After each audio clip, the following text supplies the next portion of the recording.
쉬운 성경 말씀. 여호수아 4장. 온 백성이 요단강을 다 건너자 여호와께서 여호수아에게 말씀하셨습니다. 각 지파에서 한 사람씩 12명을 뽑아라. 그리고 제사장이 서 있던 강 한가운데서 한 사람이 한 개씩 큰 돌을 골라 모두 12개를 가져오너라. 그 돌들을 오늘 밤 너희가 머무를 곳에 두어라. 그래서 여호수아는 각 지파에서 한 사람씩 뽑아 그들에게 말했습니다. 여러분은 여호와 하나님의 궤가 있는 강 한가운데로 가서 큰 돌 한 개씩을 찾으시오. 이스라엘 각 지파마다 돌 한 개씩을 찾아내야 하오. 그리고 그 돌을 어깨 위에 메고 나르시오. 그 돌은 여러분에게 기념이 될 것이오. 먼 훗날 여러분의 자녀가 여러분에게 이 돌들은 왜 여기에 있지요? 하고 물으면 여러분은 여호와의 언약궤 앞에서 흐르는 요단 강물이 멈추었다고 자녀들에게 말해주시오. 이 돌들은 이스라엘 백성들에게 이 일을 영원토록 기억시켜 줄 것이오. 이스라엘 사람들은 여호수아가 시키는 대로 요단 강 가운데서 돌 12개를 날라왔습니다. 이스라엘의 12지파는 여호와께서 여호수아에게 명령하신 대로 각각 한 개씩의 돌을 맡아 자기들 진 가운데 두었습니다. 또 여호수아는 돌 12개를 취하여 제사장들이 언약궤를 메고 서 있던 요단 강 한가운데에도 두었습니다. 그 돌들은 아직까지도 거기에 있습니다. 여호와께서 여호수아에게 명령하여 백성들에게 이르게 하신 일 곧 모세가 여호수아에게 명령했던 일을 백성들이 다 마칠 때까지 제사장들은 언약궤를 맨 채 계속 강 한가운데 서 있었습니다. 백성들은 서둘러 강을 건넜습니다. 마침내 백성들은 모두 강을 건넜고 그 후 제사장들은 여호와의 궤를 강 건너편으로 옮겼습니다. 제사장들이 언약궤를 옮기는 동안 백성들은 그 모습을 바라보고 있었습니다. 르우벤 자손과 갓 자손과 므낫세 반지파 사람들은 모세가 그들에게 지시했던 것과 같이 기꺼이 싸울 준비를 갖췄습니다. 그들은 다른 백성들보다 앞서서 강을 건넜고 4만 명이나 되는 무장한 사람들이 여호와 앞에서 요단강을 건너 여리고 평야로 나아가 싸움을 준비했습니다. 그날 여호와께서는 여호수아를 모든 이스라엘 사람들 가운데서 큰 사람으로 만드셨습니다. 이스라엘 사람들은 모세를 존경했듯이 여호수아가 사는 날 동안 그를 존경했습니다. 그때 여호와께서 여호수아에게 말씀하셨습니다. 증거궤라고도 불리는 언약궤를 메고 있는 제사장들에게 요단강에서 올라오라고 명령하여라. 그래서 여호수아는 제사장들에게 강에서 나오시오라고 명령했습니다. 그러자 제사장들은 여호와의 언약궤를 메고 강에서 나왔습니다. 그들이 강가의 마른 땅을 밟자마자 강물은 강을 건너기 전처럼 다시 넘쳐 흘렀습니다. 백성들은 첫 번째 달의 10일째 되는 날에 요단강을 건넜고 여리고 동쪽의 길가에 진을 쳤습니다. 여호수아는 요단강에서 주운 돌 12개를 길가에 세웠습니다. 여호수아는 이스라엘 사람들에게 이렇게 말했습니다. 훗날 여러분의 자녀가 아버지에게 이 돌들은 무슨 돌이지요? 라고 물으면 그들에게 이렇게 말해주시오. 이스라엘은 마른 땅을 밟으며 요단강을 건넜다. 너희 하나님 여호와께서 강물이 흐르는 것을 멈추게 하셨고 백성이 강을 다 건널 때까지 강물은 말라 있었다. 여호와께서는 홍해에서 하셨던 일과 똑같은 일을 요단강에서도 하셨다. 주께서 홍해의 물을 멈추게 하셨기 때문에 우리가 건널 수 있었다. 여호와께서 이 일을 행하신 것은 땅 위의 모든 사람들이 주께서 큰 능력을 가지고 계신 분임을 알게 하기 위함이다. 또한 너희들이 언제나 여호와 하나님을 섬기도록 하기 위해서이다. 여호수아 5장. 이처럼 여호와께서는 이스라엘 사람들이 강을 건널 때까지 요단강을 마르게 하셨습니다. 그때 요단강 서쪽에 사는 아모리 사람의 모든 왕들과 또 지중해 가까이에 사는 가나안 왕들도 그 이야기를 듣게 되었습니다. 그들은 그 이야기를 들은 후 몹시 두려워했고 이스라엘 사람들과 마주치는 것을 너무나 무서워하게 되었습니다. 그때 여호와께서 여호수아에게 말씀하셨습니다. 부싯돌로 칼을 만들어서 이스라엘 사람들에게 다시 할례를 행하여라. 그래서 여호수아는 부싯돌로 칼을 만들어 기브앗 하아라롯에서 이스라엘 사람들에게 할례를 베풀었습니다. 여호수아가 남자들에게 할례를 베푼 이유는 이러합니다. 이스라엘 사람들이 이집트를 떠난 이후 군대에서 일할 만큼 나이가 든 남자들은 광야에서 모두 죽었습니다. 이집트에서 나온 남자들은 할례를 받았으나 광야에서 태어난 많은 아이들은 할례를 받지 않았습니다. 이스라엘 사람들은 광야에서 40년 동안을 옮겨 다녔고 그동안 이집트에서 나온 사람 가운데 싸울 수 있는 남자들은 다 죽었습니다. 그것은 그들이 여호와께 순종하지 않았기 때문입니다. 그래서 주께서는 그들이 가나안 땅을 볼 수 없을 것이라고 말씀하셨습니다.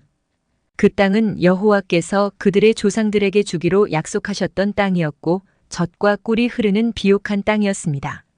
마침내 그들의 자손들이 그 땅을 차지하게 되었으나 광야에서 태어난 자손들 중에는 할례를 받은 사람이 하나도 없었기 때문에 여호수아는 그들에게 할례를 베풀었습니다. 할례를 받은 모든 이스라엘 사람들은 상처가 아물 때까지 그들의 진에 머물러 있었습니다. 그때에 여호와께서 여호수아에게 말씀하셨습니다. 너희는 이집트에서 노예로 있으면서 부끄러움을 당했다. 그러나 오늘날 내가 그 부끄러움을 없애버리겠다.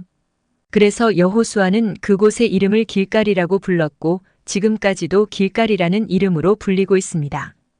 여리고 평야에 있는 길갈에서 진을 치고 있었던 이스라엘 백성들은 그달 14일 저녁에 그곳에서 유월절을 지켰습니다.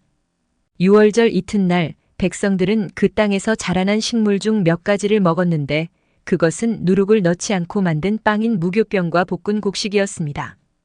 이 음식을 먹은 그날부터 만나는 더 이상 내리지 않았습니다. 이스라엘 사람들은 그날 이후 만나를 먹을 수 없었기 때문에 가나안 땅에서 나는 것을 먹기 시작했습니다. 여호수아가 여리고 근처에 있었을 때 눈을 들어보니 어떤 사람이 자기 앞에 칼을 들고 서 있는 것이 보였습니다. 여호수아는 그에게 다가가 당신은 우리 편이요? 아니면 적의 편이요? 라고 물었습니다. 그 사람은 나는 누구의 편도 아니다. 나는 여호와의 군대 사령관으로 왔다고 대답했습니다. 그러자 여호수아는 땅에 엎드려 그에게 물었습니다. 주의 종인 저에게 하실 말씀이 무엇입니까? 여호와의 군대 사령관은 너의 신을 벗어라. 내가 서 있는 곳은 거룩한 곳이다 라고 말했습니다. 여호수아는 그의 말대로 했습니다. 여호수아 6장. 여리고 성 사람들은 이스라엘 자손들을 두려워하여 성문을 굳게 닫아 걸었습니다. 아무도 성 안으로 드나들지 못했습니다. 그때에 여호와께서 여호수아에게 말씀하셨습니다.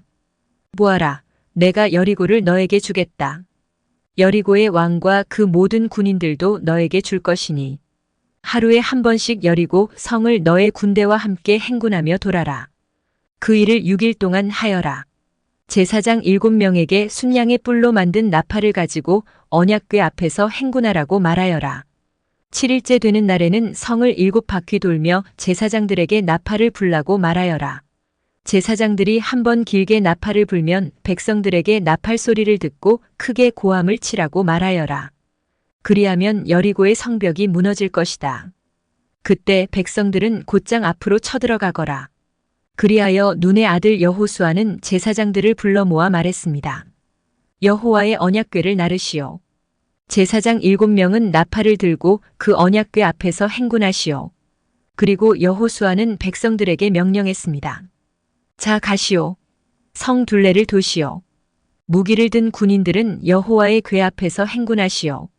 여호수아가 백성들에게 말하기를 마치자 나팔을 가진 7명의 제사장들이 여호와 앞에서 행군하기 시작했고 행군과 동시에 나팔을 불기 시작했습니다.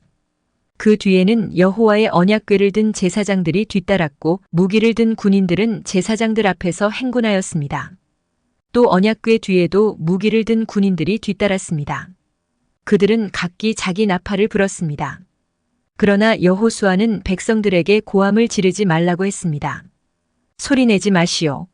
내가 명령을 내리기 전까지는 아무 말도 하지 마시오. 내가 명령을 내리면 그때 고함을 지르시오.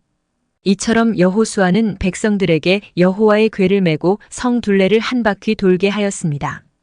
그리고 나서 그들은 진으로 되돌아와 하룻밤을 지냈습니다. 이튿날 여호수아는 아침 일찍 일어났습니다. 제사장들은 여호와의 궤를 다시 메었고 제사장 7명은 7나팔을 들었습니다. 그들은 여호와의 언약궤 앞에서 행군하면서 각기 나팔을 불었습니다. 무기를 든 군인들은 제사장들 앞에서 행군했고 다른 군인들은 여호와의 언약궤 뒤에서 걸었습니다. 행군하는 동안 제사장들은 계속해서 나팔을 불었습니다. 이처럼 두 번째 날에도 그들은 성 둘레를 한 바퀴 돌고 나서 진으로 되돌아왔습니다. 그들은 이 일을 6일 동안 날마다 했습니다. 7일째 되는 날 그들은 새벽에 일어났습니다. 그리고 성 둘레를 7번 돌았습니다. 그들은 전과 같은 방법으로 성 둘레를 돌았지만 성을 7바퀴 돌기는 그날이 처음이었습니다. 7바퀴째 돌 때 제사장들이 또 나팔을 불었습니다. 그러자 여호수아가 명령을 내렸습니다. 자, 고함을 지르시오. 여호와께서 여러분에게 이 성을 주셨소. 성과 성 안에 있는 모든 것은 다 여호와께 바치는 것이므로 모두 없애시오. 다만 기생 라합과 그의 집에 있는 사람들은 모두 살려주어야 하오.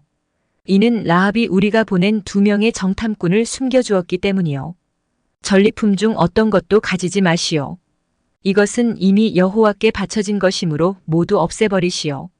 그중 어떤 것이라도 취하여 진으로 가지고 돌아오면 그것 때문에 이스라엘 백성에게 재앙이 내릴 것이요.